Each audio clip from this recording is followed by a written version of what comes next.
Hello! Welcome to square talks. నేను హర్షిత. ఇవాళ topic వచ్చేసి ఇతరులు మనల్ని గుర్తించాలనే కోరిక. అంటే ఫర్ సపోజ్ మనల్ని ఎవరైనా ఏమైనా మంచిగా డాన్స్ చేశారనుకో చిన్న పిల్లలు, వాళ్ళని పొగిడినప్పుడు హ్యాపీగా ఫీల్ అవ్వడం. లేకపోతే జాబ్‌లో గానీ, బాస్ మనల్ని పొగిడినప్పుడు చాలా పనిచేశావని హ్యాపీగా ఫీల్ అవ్వడం సహజం. కానీ ఆహ్, దీనివల్ల దీని మీద ఇవాళ టాపిక్ డిస్కస్ చేయడానికి మనతో పాటున్నారు సీనియర్ సైకాలజిస్ట్ శ్రీనివాస్ గారు. Hello sir. హాయ్. ఎవరైనా మనల్ని గుర్తించినప్పుడు మనకు సహజంగా ఆనందం కలుగుతుంది. హ్యాపీగా అనిపిస్తుంది. కానీ ఆహ్, మీరేం చెప్పాలనుకుంటున్నారు దీని మీద? అసలు ఇది సహజమే కదా! యాక్చువల్‌గా ఇక్కడ పాయింట్ ఏంటంటే, మనకి హ్మ్, ఈ వాలిడేషన్ అనేది బాగా అలవాటుంది అందరికీ గూడా. ఆహ్, నాకు వాల్యూ ఇచ్చేవాళ్ళ దగ్గర నేనుండాలని నేను ఇష్టపడతాను జనరల్లీ. అవును. నేను వాల్యూ ఇచ్చే వాళ్ళ దగ్గర గూడా నేనుండాలని ఇష్టపడుతూ ఉంటాను. హ్మ్. యాక్చువల్‌గా ఇప్పుడు ఈ వాల్యూ ఇవ్వటం వల్ల అంటే వాల్యూ కోరుకోవటం వల్ల నష్టం ఏంటి అనంటే, ఎప్పుడు వాల్యూ ఇస్తారా ఎదుటి వ్యక్తులు మనకి? జనరల్‌గా ఇవ్వరు. ఎప్పుడు ఇవ్వరు. ఆల్‌వేస్ అయితే వాల్యూ ఇవ్వరు గదా! హ్మ్. అది ఎవరికైనా మనం గూడా ఇవ్వలేము యాక్చువల్‌గా. సో, ఇప్పుడు ఏదైనా పదార్థానికి అలవాటు పడ్డామనుకోండి మనం. ఒక సబ్‌స్టెన్స్ అలవాటు పడ్డామనుకోండి. అది అందుబాటులో లేదనుకోండి మనకెలా ఉంటుంది? పిచ్చి పిచ్చిగా ఉంటుంది. పిచ్చిలేస్తది. ఇదేంది లేదు నాకు అని. అందుకని ఎప్పుడు అందుబాటులో ఆ పదార్థాన్ని మనం ఉంచుకుంటామనమాట. అలాగే నన్నందరూ అడిక్షన్ టైప్. యాక్సెప్ట్ నన్నందరూ యాక్సెప్ట్ చేయాలి. నన్నందరూ వాల్యూ చేయాలి. నాకు కాంప్లిమెంట్స్ రావాలి. నేను చేసిన సేవలకు గుర్తింపు రావాలి అనుకునేటటువంటి ఒక కోరిక గూడా మనకెప్పుడు ఉండాలని మనం ఎక్స్‌పెక్ట్ చేస్తాం. కానీ అది రానప్పుడు, ఆ పదార్థం రానోడు ఎలా అయితే పిచ్చి లేచి కొట్టుకుంటా ఉంటాడో, అలా మనం గూడా డిస్టర్బ్ అయిపోతాం అనమాట. హుహు. సో, అందుకని ఎక్స్‌టర్నల్ వాలిడేషన్ కోరుకోవటంలో ఉన్నటువంటి నష్టం అనమాట అది యాక్చువల్. హుహు. అయితే ఇది ఎప్పుడు స్టార్ట్ అయిందంటే మనకి చిన్నప్పుడు మనం చిన్న పిల్లలుగా ఉన్నప్పుడు ఎవరైనా సరే చిన్న పిల్లలుగా ఉన్నప్పుడు ఏం జరుగుతుందంటే వాళ్ళు ఫస్ట్ బుడిబుడి నడకలేసుకుంటూ ఒక చిన్న బొమ్మ అక్కడ పెడతారు. హ్మ్. లేదంటే చిన్న బాలో హ్మ్. లేపోతే చిన్న ఏవో ఒకటి హ్మ్. పెడతారు. గ్లాసో ఏదో ఒకటి పెడతారు. అది వాడు పట్టుకుంటాడు. హ్మ్. పట్టుకొని ఒక్కసారి చూస్తాడనమాట పేరెంట్స్ వంక. హ్మ్. ఎందుకు చూస్తాడు? నేను అచీవ్ చేశా అని చెప్పి చూస్తాడు. చూసేటప్పటికి పేరెంట్స్ గాని, గ్రాండ్ పేరెంట్స్ గాని, "అబ్బా! మంచిగా చేసావు" అది ఇది అని చెప్పేసి నవ్వుకుంటా వచ్చి వాడిని అసలు చప్పట్లు కొట్టేసి వాడికి అది నేర్పిస్తారనమాట. నేర్పించేటప్పటికి వాడు ఇంక ఎప్పుడు ఏ పని చేసినా ఇట్లా చూస్తాడు ఒక లుక్కు. హ్మ్. చూసాడంటే దాని అర్థం ఏంటంటే వాళ్ళ నుంచి ఎక్స్‌పెక్ట్ చేస్తున్నాడు. వీడేదైనా చప్పట్లన్నా కొట్టాలి, లేకపోతే గ్రేట్ అని చెప్పాలి, లేకపోతే ఏదని చెప్పాలి. సో, ఇక్కడి నుంచి ఈ అలవాటు స్టార్ట్ అయిపోయింది వ్యసనం హ్మ్. యాక్చువల్‌గా. సో, అలా అలా స్టార్ట్ చేసుకుంటూ లాస్ట్‌కి అది స్కూల్‌లో టీచర్ల దగ్గర అలవాటు పడిపోతాడు. ఎందుకంటే ఏదన్నా మార్కులు రాంగానే స్లోగానే స్కూల్ స్లో టీచర్ "అరేయ్! చూడరా వాడిని అందరు బట్టి నేర్చుకోరా" అది ఇది అనటం. వీడిక అని ఫీల్ పొంగిపోవడం. అయిపోవటం, పొంగిపోవటం ఇవన్నీ కూడా జరుగుతూ ఉంటాయన్నమాట. సరే ఇప్పుడు చిన్నప్పుడంటే చాలా సరదాగా నవ్వుకున్నట్టు మనం ఉంటుంది గానీ, కానీ అది పెద్దయిన తర్వాత అదొక భయంకరమైన ఇబ్బందిగా మారిపోతుంది మనకి. హ్మ్.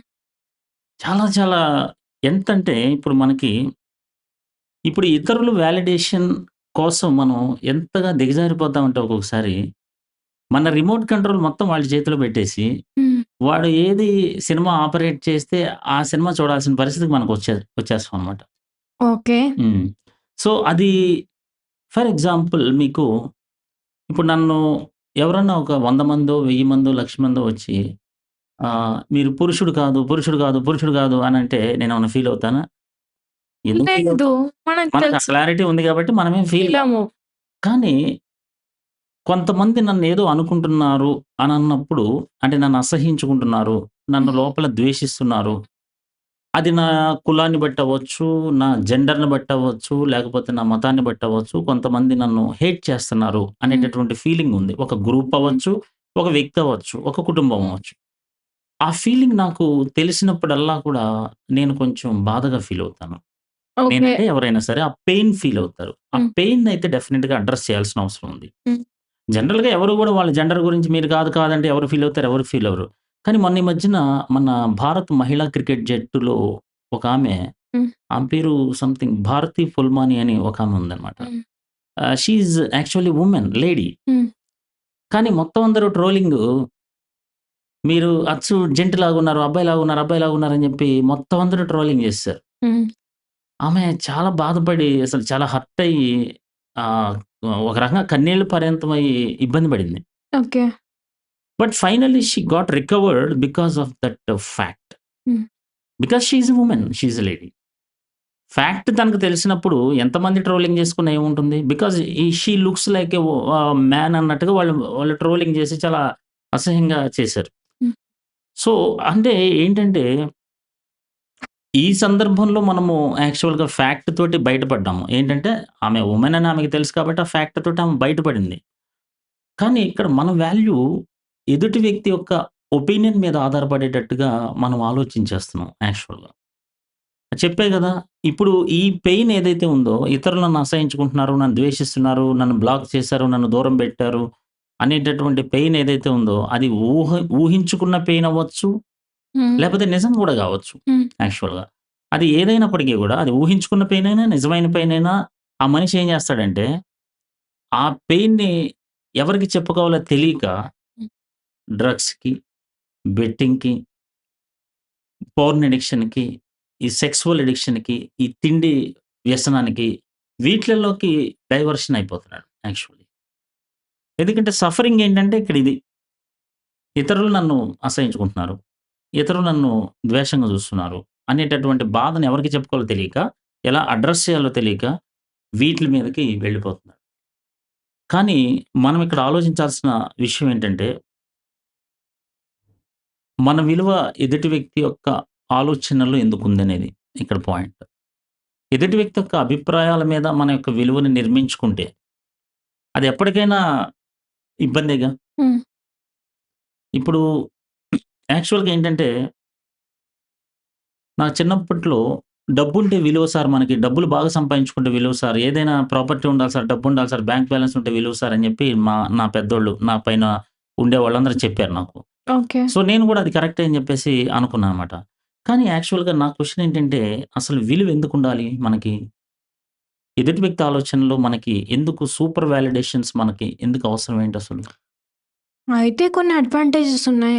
ఫర్ సపోజ్ ఒక షాప్ తీసుకున్నామండి. హ్మ్. దానికి అక్కడ మంచిగా ఫుడ్ వండుతారు అని ఒక గ్యారంటీ వస్తే ఎక్కువ కస్టమర్స్ వస్తారు. హ్మ్. అది బిజినెస్‌కైనా, పర్సన్‌కైనా కొన్ని అడ్వాంటేజెస్ ఉన్నాయి. అది లేని పరిస్థితులు కూడా ఉంటాయి. ఓకే. అంటే నేను కోరుకుంటే రాదుగా? అవును. మీరు కోరుకుంటే మీకు విలువొచ్చేస్తుందా? రాదు. రాదు గదా! సో, విలువ రావటానికి చేయాల్సిన పనులు కొన్నున్నాయి. అంటే ఏంటంటే, మన పని మీద మనం శ్రద్ధ పెట్టటం, హ్మ్. మనం డిసిప్లైన్డ్‌గా ఒక టైమింగ్‌లో మనం రావటం, మనం ఫోకస్ పెట్టటం, మన హ్మ్. పెర్ఫార్మన్స్‌ని పెంచుకునేటటువంటిది గ్రోత్ ఏవో ఉంటాయి గదా! అవి చేస్తే విలువొస్తుంది. ఆ! అది కూడా మనం ఎక్స్‌పెక్ట్ చేస్తే రాదు యాక్చువల్‌గా. అవును. ఓకే. రెండోది ఇప్పుడు చాలామంది కళాకారులను ఎవరో అంటారు గదా! కళాకారులకి మీ చప్పట్లే గొప్ప ఏదో అంటా ఉంటారు. ఎంకరేజ్‌మెంట్. మాకు ప్రోత్సాహం మీ చప్పట్లే. అంటే బేసికల్‌గా చప్పట్లు కొట్టాలనే ఎక్స్‌పెక్టేషన్ లేకుండా ఉంటేనే అది మంచిదంటాను. హుహు. ఓకే. ఎందుకంటే ఫర్ ఎగ్జాంపుల్ ఒకసారి ఒక ప్రదర్శనలో ఒక మ్యూజిషియన్ చాలా అద్భుతంగా మ్యాజిక్ చేస్తున్నాడు. హ్మ్. అందరూ కూర్చొని చప్పట్లు కొడుతున్నారు. ఆ మూల ఒకడు కూర్చొని అట్లాగే చూస్తున్నాడు. హ్మ్. సరే వీడు ఇంప్రెస్ అవ్వలేదని చెప్పి మ్యూజిషియన్ ఏం చేశాడంటే, తన దగ్గర ఉన్నటువంటి అద్భుతమైన మ్యాజిక్‌లన్నీ తీసి బాగా మ్యాజిక్ చేశాడు. హ్మ్. అయినా సరే వాడు మూలనున్నోడు మాత్రం ఇంప్రెస్ అవ్వట్ల. అలాగే చూస్తున్నాడు. అప్పుడు స్టేజ్ దిగి కిందకొచ్చి, "ఇంతమంది చప్పట్లు కొడుతుంటే నీకు బుద్ధి లేదా? హ్మ్. ఆ మాత్రం ఇది లేదా నీకు? చప్పట్లు కొట్టాలని తెలీదా? ఏంటి నీ ప్రాబ్లమ్? మొత్తం అన్ని ఇంతకంటే ఎక్కువ మ్యూజిషియన్ చేసేవాడు ఎవడైనా ఉంటాడా నీకు తెలిసి?" అనంటే, "ఒక్కసారి మీరు బయటకొస్తారా?" అన్నాడు. హ్మ్. ఎళ్ళాడతను. ఎదురుగా ఉన్న నూనె కొట్టులో అంటే నూనె దుకాణం దగ్గరికి తీసుకెళ్ళి హ్మ్. ఒక 30 లీటర్ల నూనె పెద్ద క్యాన్ తీసుకొని 30 వరుస బాటిల్స్‌లో ఒక్క డ్రాప్ పడకుండా పోసాడు. హ్మ్. ఏది గరాటు, ఫన్నెల్ ఇవి లేకుండా. హ్మ్. ఈ మ్యూజిషియన్ ఆశ్చర్యపోయాడు. ఎట్లెట్లా పోయగలవా ఒక్క డ్రాప్ కూడా కింద పడకుండా అనంటే, ఏముంది 15 సంవత్సరాల నుంచి ఇదే పని చేస్తున్నా. నువ్వు 15 సంవత్సరాల నుంచి అదే పని చేస్తున్నావు. నువ్వు దాంట్లో ఎక్స్‌పర్ట్ అయ్యావు. నేను దీంట్లో ఎక్స్‌పర్ట్ అయ్యాను అన్నాడు. హ్మ్. అంటే మనకి గాలి తీసేసినట్టు అనిపిస్తది గానీ, ఆ మాట అన్నదానికి. సో, ఏంటంటే ఇక్కడ చప్పట్లు కొట్టాలి అనేటటువంటి మైండ్ సెట్ అనేది మనకి లోపలుంటే అది అన్నెసెసరీ ప్రెషర్ అంటున్నాను నేను యాక్చువల్లీ. ఇప్పుడు చాలామంది ఏమంటారంటే డబ్బుంటే విలువ గాదు సార్. లేపోతే ప్రాపర్టీ ఉంటే విలువ గాదు సార్. మంచి వ్యక్తిత్వం ఉంటే విలువ సార్. మంచి క్యారెక్టర్ ఉంటే విలువ సార్ అంటారు హ్మ్. యాక్చువల్లీ. హ్మ్. బట్ నా పాయింట్ ఏంటంటే విలువను ఆశించడమే మంచి క్యారెక్టర్ కాదు. అంటే వ్యక్తిత్వంలో ఉండేటటువంటి ఒక లోపం గూడా మళ్ళీ విలువను హ్మ్. ఆశించడమే గదా! హ్మ్. బేసికల్లీ. ఇప్పుడు నా పర్సనల్ ఎగ్జాంపుల్‌కొస్తే గనక నేను గూడా చాలా సంవత్సరాలు ఇతరులను ఇంప్రెస్ చేయటానికి విపరీతమైన ప్రయత్నాలు చేశా. నా పర్సనల్ లైఫ్‌లో. హ్మ్. ఓకే. నేను గూడా చాలా ఎన్నో పిల్లి మొగ్గలేసా. ఎన్నో కోర్సులు చదివా.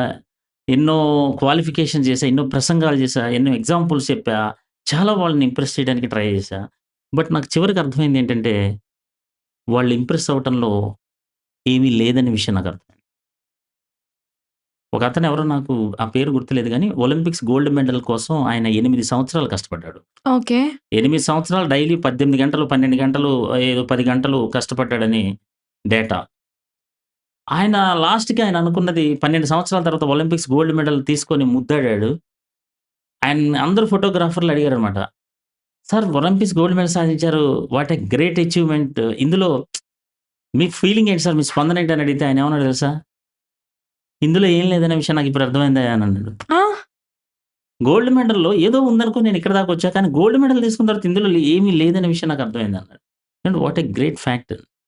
నిజంగా ఆలోచిస్తే అచీవ్‌మెంట్ కోసం, గోల్స్ కోసం, వాలిడేషన్ కోసం మనం ఎంతో కష్టాలు పడతాం గానీ, అక్కడికెళ్ళినోళ్ళని అడిగితే ఏమీ లేదనే విషయం అర్థం. ఇతరుల్ని బాగా ఇంప్రెస్ చేసి, ఇతరుల యొక్క వాలిడేషన్ కోసం, ఇతరుల యొక్క చప్పట్ల కోసం, ఇతరుల యొక్క మనస్సుల్ని గెలవటం కోసం మనం ఎంతో ప్రయత్నాలు చేస్తాం గానీ, అందులో ఏముందో తెలుసా? హ్మ్. అనవసరమైన బరువు, భారం ఉంది. అందుకే ఒక మాటుంది మనకి లెస్ లగేజ్ మోర్ కంఫర్ట్. హ్మ్. పెద్ద లగేజ్‌ని మోసుకునేవాడికి కంఫర్ట్ ఎక్కడుంటదండి? హ్మ్. అంతే గదా! సో, జీరో లగేజ్ ఉంటే అసలు ఇంకా విపరీతమైన కంఫర్ట్ ఉంటుంది. హ్మ్. అదనమాట. వాలిడేషన్ వల్ల వచ్చినటువంటి సమస్య. హ్మ్. కానీ కొంతవరకు ఆహ్, అడ్వాంటేజెస్ కూడా ఉన్నాయి గదా సార్. నష్టాలే కాదు. హ్మ్. అంటే నేనేమంటున్నానంటే, మనల్ని మనం యాక్సెప్ట్ చేసుకోవటం, మనతో మనము ఏమంటారంటే, మనల్ని మనం అబాండన్ చేసేసాం అంటాను చాలా సార్లు. మనల్ని విడిచి మనం చాలా దూరంగా వెళ్ళిపోయాం. అందుకే మాటి మాటికి ఏదో ఒక పని జేసి, ఎట్లా జేశా ఈరోజు? బాగుండేనా? హ్మ్. లేపోతే బాగా యాంకరింగ్ చేశానా? హ్మ్. లేపోతే బాగా ప్రోగ్రామ్ చేశానా? లేతే ఎగ్జామ్ బా రాసానా? లేకపోతే లైటింగ్ బా పెట్టానా? లేపోతే హ్మ్. బాగా చెప్పానా ఈరోజు? నా పనెలా ఉంది? నా వర్క్ ఎలా ఉంది? ఎవ్రీ డే చప్పట్లు కొట్టాలంటే కాస్త అసహ్యంగా ఉంటుంది. హ్మ్. కొట్టేవాళ్ళకి కూడా. కాస్త అది అర్థం చేసుకోమని మనవి చేస్తున్నా. Okay. Every day seeking of approval and attention seeking behaviour వల్ల హ్మ్. మీకు ఇబ్బందవుతుందని నేను చెప్తున్నా నేను తెలుగులో. హ్మ్. ఓకే. ఎందుకంటే మన వాల్యూ మనం తెలుసుకోవాలి ఏదో రోజున. హ్మ్. ఇప్పుడు మీకు 'సూపర్ స్టార్ రజనీకాంత్' ఉన్నాడు. హ్మ్. చాలా మందికి తెలిసిన ఎగ్జాంపుల్ ఇది. అవును. ఆయన ఒకసారి ఏం చేశారంటే నార్మల్ డ్రెస్‌లో కర్ణాటక దగ్గర ఒక గుడి దగ్గరికెళ్ళాడు. హ్మ్. ఎళ్లి కూర్చునేటప్పటికి ఒకామె గుడి నుంచి వస్తా వస్తా ఎవడో బిచ్చగాడు అనుకుంటా అని చెప్పి ఓ రూ. 10 ఏసింది ఆయనకి. రజనీకాంత్‌కి. ఆయన ఆ రూ. 10 తీసుకొని మామూలుగా వెళ్ళిపోతుంటే సెక్యూరిటీ గార్డ్‌లు వాళ్ళు ఆయనకి చుట్టూతల బౌన్సర్స్ ఉంటారు వీళ్ళు గదా! ఉంటారు గదా! వాళ్ళందరూ వచ్చి ఆమెను ఏదో అనబోతే, "ఏ ఆగండి ఆమెనేమి అనబాకండి" అని అన్నాడు. ఆమె ఆ తర్వాత రియలైజ్ అయ్యి, "అయ్యో! సార్ తప్పైపోయింది. నా డబ్బులు నాకిచ్చేయండి సార్. నేను పొరపాటున మిమ్మల్ని బిచ్చగాడు అనుకున్నాను సార్. సారీ సార్" అని చెప్పి ఆమె అంటే, "పర్వాలేదమ్మా ఇట్స్ ఓకే. ఆహ్, నాకు ఎంత వాల్యూ ఉందనేది నాకు కూడా తెలియాలి గదా! అప్పుడప్పుడు" అనేసి అన్నాడాయన హ్మ్. యాక్చువల్‌గా. But he got recovered. ఎందుకంటే ఆయన వాల్యూ ఆయనకి తెలుసు కాబట్టి వేరే వాడు బిచ్చగాడు అనుకున్నంత మాత్రాన ఆయన బిచ్చగాడు అయిపోడు గదా! హ్మ్. యాక్చువల్లీ. సో, కాబట్టి ఏంటంటే మనతో మనము మనల్ని మనం వాల్యూ ఇచ్చుకోవటం అనేది ఇక్కడ ఒకటుంటుంది. హ్మ్.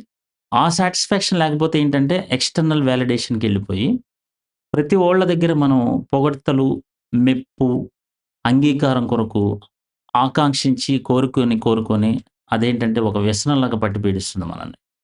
సో, అందుకే నేనేమంటున్నానంటే, మనకి మేబీ టాలెంట్ లేకపోవచ్చు. చాలా మందికుండే టాలెంట్. లేతే మనకంత లుక్స్ లేకపోవచ్చు. ఫిజిక్ లేకపోవచ్చు. అందం లేకపోవచ్చు. లేదా మనకంత డబ్బు, ఆస్తిపాస్తులు లేకపోవచ్చు. లేదా అంత గుర్తింపు కూడా లేకపోవచ్చు. చాలా మందితో పోలిస్తే నాకుండే నాలెడ్జ్ చాలా తక్కువ. నాకుండే గుర్తింపు కూడా చాలా తక్కువ. హ్మ్. నాకుండే డబ్బు చాలా తక్కువ. నాకు ఆస్తిపాస్తులు కూడా పెద్ద లేవు. నేను చాలా చోట్ల రిజెక్ట్ అయ్యా. నేను చాలా చోట్ల నా గురించే చెప్తున్నా. నేను హ్మ్. చాలా చోట్ల జాబ్స్ కూడా రిజెక్ట్ అయ్యా. హ్మ్. చాలా చోట్ల ఒ చాలా చోట్ల సెలెక్ట్ అయ్యా. చాలా చోట్ల రిజెక్ట్ అయ్యా. చాలా చోట్ల జరిగినాయి అవమానాలు. But I accept myself. I love myself. అంతే.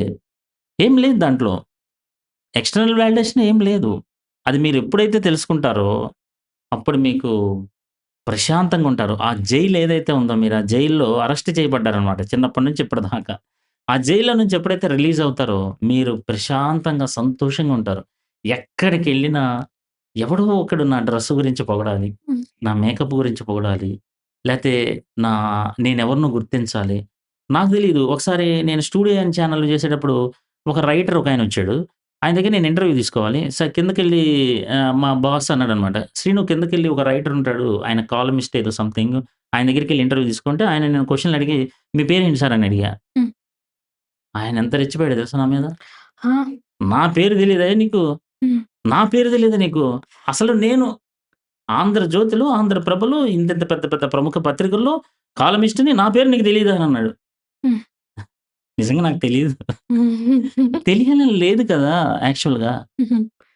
సో, నేనెక్కడికెళ్ళినా కూడా నేను తెలీదా? నేనేంటో తెలుసా? అంటే తెలియకపోయినోళ్ళు చాలా మందుంటారు బేసిక్. ఓకే. కాబట్టి ఏంటంటే they feel themselves as like giants అన్నమాట. వాళ్ళు లెజెండ్స్‌గా ఫీల్ అవుతుంటారు. కానీ ఫీల్ అయితే నిజంగా లెజెండ్ అవుతారా ఎవరన్నా? పోనీ ఫీల్ గాకపోతే నేను వేస్ట్ గాడిని అనుకుంటే వేస్ట్ అయిపోతామా? లేతే వేరే వాళ్ళు నన్నేమనుకుంటున్నారు? నన్నేమనుకుంటుంటారు? నా గురించి ఏమనుకున్నారు? నా ఎనకాల ఏం మాట్లాడారు? అంటే ఇదంతా ప్రాబ్లమ్ ఏంటంటే బిలీఫ్ అనమాట. అంటే నా గురించి ఎవరు చెడ్డగా అనుకోకూడదు. నా గురించి హ్మ్. అందరూ మంచిగా అనుకోవాలి. నా హ్మ్. గురించి వెనకాల ఏం చెడు మాట్లాడకూడదు. నా హ్మ్. గురించి అందరూ మెచ్చుకోవాలి. హ్మ్. ఎందుకంటే నేను మంచోడిని గాబట్టి. పాసిబుల్ అవుద్దా అసలది? అవ్వదు. That's the wrong belief. ఎందుకంటే ఎనకాల డెఫినైట్‌లీ మన చెడు మాట్లాడుకుంటారు. హ్మ్. డెఫినైట్‌గా మన గురించి జోక్స్ ఏసుకోవచ్చు. హ్మ్. లేపోతే మన గురించి అంటే అట్లా జరగకూడదు సార్ అంటే జరుగుతుంది. It's practical. ఓకే. సో, కాబట్టి ఎక్స్‌టర్నల్ వాలిడేషన్ ఆపండి. నేనేమంటున్నానంటే, ఇప్పుడు నా లైఫ్‌లో తీసుకుంటే నాకు మెజారిటీ లైఫ్ మొత్తంలో ఫెయిల్యూర్స్ ఎక్కువున్నాయి. సక్సెస్ తక్కువున్నాయి. అంటే సమాజం దృష్టిలో ఉండే ఫెయిల్యూర్, సక్సెస్ డెఫినిషన్స్ ఏవైతే ఉంటాయో అందులో ఎక్కువున్నాయి. ఇప్పుడు ఎక్కువున్నోళ్ళకి అందరూ ఎందుకు గుర్తిస్తారు? అసలు గుర్తింపు నాకు అవసరం లేదని నేను కోరుకున్నప్పుడు, వాళ్ళు గుర్తింపు ఇచ్చినా, ఇవ్వకపోయినా పెద్ద ప్రాబ్లమ్ ఏముంటుంది నాకు? ఏం ఉండదు. అంతే గదా! సో, అది ఆలోచించుకోండి. ఎప్పుడు మీరు ఎదుటి వ్యక్తి నాకు విలువిస్తేనే నేను విలువ కలిగినోడిని హ్మ్. అని గనక మీరనుకుంటే, ఎదుటి వ్యక్తి విలువివ్వనప్పుడు మీరు విలువ లేనోళ్ళుగా మీకు మీరే అయిపోతారు. కాబట్టి ఎదుటి వ్యక్తి విలువ మీద, ఎదుటి వ్యక్తి అభిప్రాయాల మీద, ఎదుటి వ్యక్తి ఆలోచించటం మీద మీ విలువ ఆధారపడి లేదు. మీ విలువ తగ్గదు, పెరగదు. మిమ్మల్ని మీరు విలువించుకోండి. ఎన్ని రోజులు జెప్పాలి మీ దగ్గరకొచ్చి daily you are unique person. నువ్వు స్పెషల్ పర్సన్‌వి. నీలాంటోడు పుట్టడు, పుట్టలేడు. నువ్వు స్పెషలు అని జెప్పి డైలీ జెప్పాలా వచ్చి? డైలీ జెప్పాలంటే చెప్తా. డైలీ ఓ రూ. 1000 ఇవ్వండి చెప్తాను. సో, అట్లా కాదు గదా! సో, ద స్టన్నింగ్ రియలైజేషన్ ఏంటంటే ఇక్కడ వాల్యూ యువర్ సెల్ఫ్. హ్మ్. Don't seek for external validation. ఇతరుల దగ్గరికెళ్ళి బిచ్చంగా అడుక్కుంటే విలువ రాదు. హ్మ్. మనకు మనం విలువనిచ్చుకుందాం అవసరమైనప్పుడు. హ్మ్. ఓకే. Thank you sir. చక్కగా చెప్పారు. ఇది చాలా మందికి ఉపయోగపడుతుందనుకుంటూ ఆహ్, నే వీడియో ముగిద్దాం.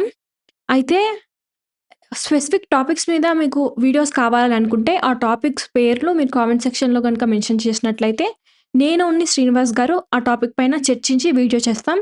Thank you. నెక్స్ట్ వీడియోలో మళ్ళీ కలుద్దాం.